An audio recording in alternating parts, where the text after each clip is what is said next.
yogis, this is Tony. I am going to break down tree pose, or vrikshasana, they say in Sanskrit. And so for this pose, this is a fun balancing pose, one that I love to do, and particularly if you have the opportunity to try doing it outside on kind of uneven ground. I'm on carpet right now, which makes this a little bit more challenging, a little bit easier on solid wood floor, but have a sticky mat just to help you stay balanced if you're just learning how to do this. So from here, I'm just at a standing position. Before I start to move, I'm just going to engage my core. So what I'm doing is I'm placing my hands right on my belly and I'm drawing in and up. So turning that energy on in my core, getting a little bit longer through my spine, just taking the crown of my head up higher. And then from there, I'm ready to move. So I'm just activating through my core because that's going to be important. Second thing that's really important for this pose is your drishti, or your gaze. So if I am gazing at one point, that's going to help my balance. So I would recommend, if you're struggling with balance today, gazing at one point on the floor. I'm looking a few feet in front of me. I've got like a little piece of dirt on the floor that I'm looking at, and that's going to be where I'm going to focus. So from there, I'll take one knee and draw it out to the side. And I like starting this way because then you can feel that kind of external rotation in the hip first. From there, I'm doing tree pose already. I can stay right here. If I want to go further, I can take my foot just a little bit up my leg, and maybe I'm wobbly, that's okay.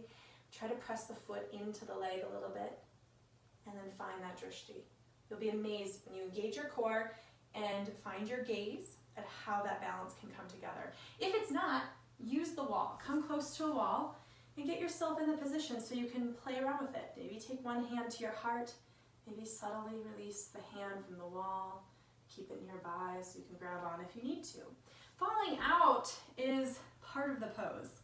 So it's not, no one just comes into tree pose in their life and then stays there. You come in and out. And that's part of the pose, is that journey in and out.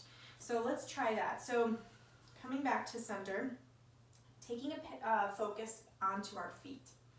And we've got our core engaged, we've got a gaze set.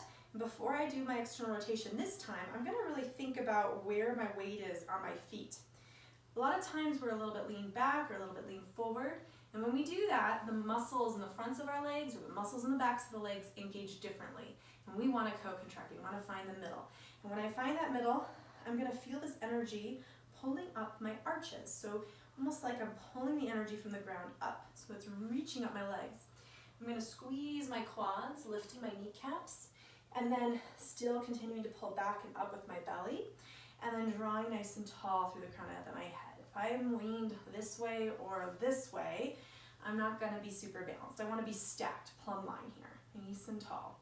So from there, feeling the feet nice and balanced, core strong, got my place where I'm going to look when I gaze, open the knee out to the side, and then I'm going to slide my foot maybe up below my knee or above my knee. I don't want to touch my knee because I don't want to push against a joint, because once you're connected here, you want to really feel it. So you're pressing the foot into the inner thigh, wherever you're connected on your leg, and you're pressing that leg back into the foot. When I do that, I'm extra strong. I might shake and rock a little, but I'm pretty solid here. And then if I feel, we call this bandhas in yoga, these locks. So I've got an abdominal lock pulling back, and I've got a pelvic floor lock pulling up.